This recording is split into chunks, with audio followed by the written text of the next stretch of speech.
Aujourd'hui, nous commençons à Il Giardino. Sheila fulmine contre Luna. Pour qui te prends-tu? Luna lui répond qu'elle a une nouvelle admiration pour elle. Elle veut la faire comprendre. Sheila continue à raconter qu'elle a tué 2 de ses employés sur place. Les meilleurs amis de son mari. Et elle s'attend à comprendre Luna? Luna répond, oui. On se ressemble plus qu'elle ne le pense. Sheila dit à Luna qu'elle devrait être en prison et a du mal à croire qu'elle a été graciée. Luna affirme que c'est vrai. Sheila demande pourquoi elle reviendrait sur les lieux de ses crimes. Qu'est-ce qui ne va pas chez elle? Luna explique qu'elle est là pour la voir. Sheila hésite. Pourquoi? Luna lui répète à quel point elles se ressemblent. C'est dans leur sang. Sheila se dit folle. Luna répond. Peut-être qu'elle est folle. Folle comme sa grand-mère. Luna explique qu'elle n'a nulle part où aller et personne vers qui se tourner. Elle espérait que sa grand-mère l'aiderait. Elle révèle qu'elle est la petite fille de Sheila, ce qui la fait rire. Tu dois me prendre pour une idiote, grogne Sheila, avertissant Luna de ne pas la déranger. Elle veut que Luna parte et menace d'appeler la police, mais lorsque Luna révèle que Finn est son père, Sheila s'arrête. Sheila pense que Luna est une menteuse pathologique. Luna dit qu'elle peut demander à son père, mais Sheila lui rappelle que Tom est mort. Luna dit qu'elle peut demander à Finn, qui vient d'apprendre qu'il est son père. Sheila dit que Luna a déjà trafiqué des tests et qu'elle ne serait pas surprise de recommencer. Luna explique que Finn a fait 2 tests, mais Sheila ne la croit vraiment pas. Luna sait que c'était la dernière chose à laquelle Sheila s'attendait, mais c'est la vérité. Sheila demande pourquoi Finn ne le lui a pas dit. Luna dit que Steffi est furieuse, ce qui fait hésiter Sheila. Sheila s'approche lentement de Luna, la regarde dans les yeux. Elle sourit et dit qu'elle la croit. Elle serre Luna contre elle et l'embrasse sur les lèvres. Elle est pleine de joie et de rire en serrant Luna dans ses bras, mais quelque chose cloche. La nouvelle relation de Luna et Sheila pourrait lui causer bien des ennuis, alors ne ratez pas ce qui vous attend. Au manoir Forrester, Steffi confie à son père et à son grand-père qu'elle savait qu'ils récupéreraient l'entreprise.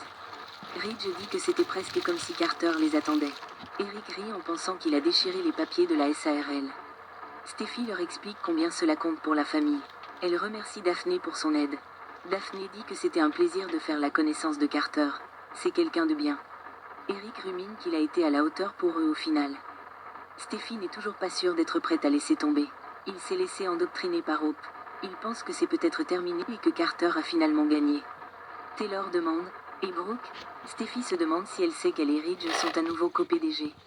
Elle s'attend à ce qu'elle reste, mais Steffi refuse de travailler avec Hope. Elle doit partir. Steffi dit que Hope est une voleuse, et Taylor acquiesce. Steffi dit qu'elle ne peut pas rester dans l'entreprise et qu'elle doit trouver un autre emploi.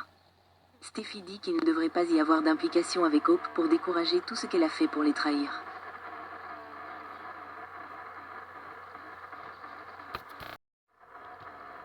Au chalet, Carter raconte à Hope que Ridge et Eric sont venus voir Forrester. Ils voulaient discuter de la reprise de l'entreprise. Hope pense qu'ils veulent une part de leur succès. Mais ils sont toujours aux commandes. Son nom figure toujours sur les papiers de la SARL et cela ne changera pas de sitôt. N'est-ce pas? Carter se met à déchirer les papiers. Elle déclare que si Ridge et Eric veulent participer à l'avenir de l'entreprise, ils peuvent organiser une réunion avec eux pour en discuter. Mais elle n'a pas vraiment envie d'en parler maintenant. Elle leur a organisé une soirée romantique. Carter sait qu'elle veut le meilleur pour sa famille et pour eux. Il les apprécie plus que tout. Il ne la déstabiliserait jamais intentionnellement. Il veut toujours la protéger. Elle lui demande pourquoi il parle ainsi. Carter répond qu'il a pris une décision qu'il espère qu'elle approuvera. Carter dit à Hope que la reprise ne lui semble pas juste depuis un moment. Il a prêté serment devant le barreau de l'État. Hope affirme qu'il n'a pas agi ainsi pour lui-même, mais pour le bien de l'entreprise. Carter a déshonoré Eric, qui a été comme un père pour lui. Et son meilleur ami Ridge. C'était mal. Hope dit qu'il les a laissés entrer dans sa tête. Elle lui rappelle que ses succès sont célébrés dans le monde entier. Son nom figure sur les papiers de la SARL. Carter affirme que Ridge et Eric ont posé des questions sur ces papiers. Hope demande ce qu'il leur a dit. Hope, furieuse, demande ce qu'il a fait. Hope veut savoir ce que Carter a fait, se demandant s'ils ont exercé une pression sur lui alors qu'il était vulnérable. Elle sait que c'est ainsi que Ridge a réussi à l'énerver. Carter lui répond qu'elle n'a pas à s'inquiéter, lui expliquant qu'il a conclu un accord avec Ridge et Eric. Il lui dit qu'il a déchiré les papiers et rendu l'entreprise aux Forrester. Hope est furieuse que Carter leur ait cédé. Elle dit qu'elle s'est risquée pour lui et qu'elle l'a aimé. Carter demande pourquoi elle a dit « aimer » au passé. Hope, en larmes, dit qu'elle pensait que Carter savait qu'elle l'aimait et qu'il se débarrassait d'un leadership toxique. Carter dit que ce qu'ils ont fait était mal et qu'ils lui ont donné une seconde chance. Hope pose des questions sur elle et sur sa branche. Carter dit qu'il a insisté. L'espoir pour l'avenir demeure, mais lorsqu'elle lui demande s'il l'a reçu par écrit, elle rit et dit qu'ils leur ont donné toutes les raisons de ne pas leur faire confiance. Ils vont les tromper. Hope dit que cela change tout maintenant qu'ils ne sont plus aux commandes. Toutes les idées de Carter seront à nouveau mises de côté. Elle ne comprendra jamais pourquoi il a fait ça.